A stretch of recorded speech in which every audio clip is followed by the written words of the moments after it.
ಗೆಲ್ಲುವ ಆಸೆಗೆ ಬಿತ್ತು ತಣ್ಣೀರು. ಫಿನಾಲೆಯಲ್ಲಿ ಭವ್ಯಾಗೆ ಕಿಚ್ಚನ ಕ್ಲಾಸ್.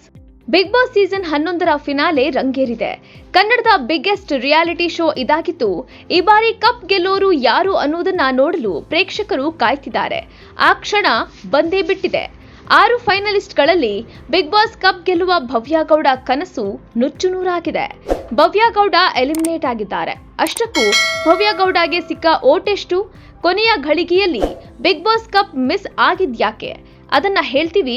ಬಟ್ ಅದಕ್ಕೂ ಮೊದಲು ಬಾಸ್ ಟಿವಿ ಕನ್ನಡ ಚಾನೆಲ್ನ ಸಬ್ಸ್ಕ್ರೈಬ್ ಮಾಡಿ. ಸೀರಿಯಲ್ ನಟಿ ಭವ್ಯ ಗೌಡ ಉಳಿದ ಕಂಟೆಸ್ಟೆಂಟ್ಗಳಿಗೆ ಕಠಿಣ ಸ್ಪರ್ಧೆ ನೀಡಿದ್ರು. ಕಪ್ ಗೆಲ್ಲುವ ಕನಸು ಕಾಣ್ತಿದ್ದ ಭವ್ಯ ಗೌಡ ಎಲಿಮಿನೇಟ್ ಆಗಿದ್ದಾರೆ. 6ನೇ ಸ್ಥಾನಕ್ಕೆ ತೃಪ್ತಿ ಪಡೆದುಕೊಂಡಿದ್ದಾರೆ. ಬಿಗ್ ಬಾಸ್ ಫಿನಾಲೆಯವರೆಗೂ ಬಂದಿದ್ದು ನನಗೆ ಖುಷಿ ಆಯ್ತು ಅಂತ ಭವ್ಯ ಗೌಡ ಹೇಳಿದ್ರು. ಬಿಗ್ ಬಾಸ್ ಮನೆಯಿಂದ ಅನೇಕ ವಿಚಾರಗಳನ್ನ ಕಲ್ತಿದ್ದೀನಿ ಅಂತ ನಟಿ ಕಪ್ ಗೆಲ್ಲೋ ಚಾನ್ಸ್ ಮಿಸ್ ಆಯ್ತು ಎನ್ನುವ ಬೇಸರ ಕೂಡ ಹೊರ ಹಾಕಿದ್ರು. ಇನ್ನು ಬಿಗ್ ಬಾಸ್ ಮನೆಯಲ್ಲಿರೋ ಸ್ಪರ್ಧಿಗಳಲ್ಲಿ ಅತಿ ಹೆಚ್ಚು ವೋಟ್ ಪಡೆದ ಸ್ಪರ್ಧಿ ಯಾರು? ಈ ವಿಚಾರ ರಿವೀಲ್ ಆಗಿಲ್ಲ. ಆದ್ರೆ ಟಾಪ್ ವೋಟ್ ಪಡೆದ ವ್ಯಕ್ತಿಯ ನಂಬರ್ ಎಷ್ಟು ಅನ್ನೋದನ್ನ ಸುದೀಪ್ ಹೇಳಿದ್ದಾರೆ. ಟಾಪರ್ಗೆ 5,223,89,318 ಕೋಟಿ ವೋಟ್ ಬಂದಿದೆ. ಮನೆಯಿಂದ ಹೊರಹೋದ ಸ್ಪರ್ಧಿ ಭವ್ಯಾಗೆ 64,48,853 ವೋಟ್ಸ್ ಬಂದಿದೆ. ಇನ್ನು ಭವ್ಯ ಗೌಡ ಮನೆಯಿಂದ ಹೊರಬಂದು ಬಿಗ್ ಬಾಸ್ ಫಿನಾಲೆ ವೇದಿಕೆಗೆ ಕಾಲಿಡ್ತಿದ್ದಂತೆ ಎಲಿಮಿನೇಟ್ ಆಗಲು ನೀವೇ ಕಾರಣ ಆಗಿರಬಹುದು ಎಂದು ಕಿಚ್ಚ ಹೇಳಿದ್ದಾರೆ. ಈ ಮೂಲಕ ಕಿಚ್ಚ ಭವ್ಯಾಗೆ ಕ್ಲಾಸ್ ತೆಗೆದುಕೊಂಡಿದ್ದಾರೆ.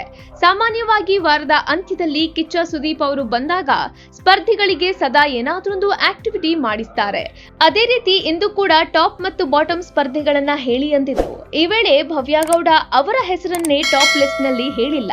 ಅಲ್ಲದೆ ನೀವೇ ಈ ರೀತಿ ಹೇಳಿದ್ದೀರಿ ಅಂದ್ರೆ ಜನ ನಿರ್ಧಾರ ತೆಗೆದುಕೊಳ್ಳೋದ್ರಲ್ಲಿ ತಪ್ಪಿಲ್ಲ, ನಿಮಗೆ ನಿಮ್ಮ ಮೇಲೇನೆ ನಂಬಿಕೆ ಇಲ್ಲ ಎಂದು ಕಿಚ್ಚ ಭವ್ಯ ಗೌಡಗೆ ಹೇಳಿದ್ದಾರೆ.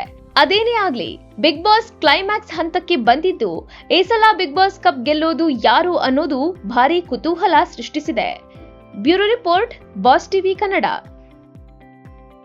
ಲೇಟೆಸ್ಟ್ ಹಾಗೂ ಇಂಟ್ರೆಸ್ಟಿಂಗ್ ಸುದ್ದಿಗಳಿಗಾಗಿ ಬಾಸ್ ಟಿವಿ ಕನ್ನಡ ಚಾನೆಲ್ನ ಸಬ್ಸ್ಕ್ರೈಬ್ ಮಾಡಿ. ಹಾಗೆಯೇ ಬೆಲ್ ಐಕಾನ್ ಪ್ರೆಸ್ ಮಾಡಿ.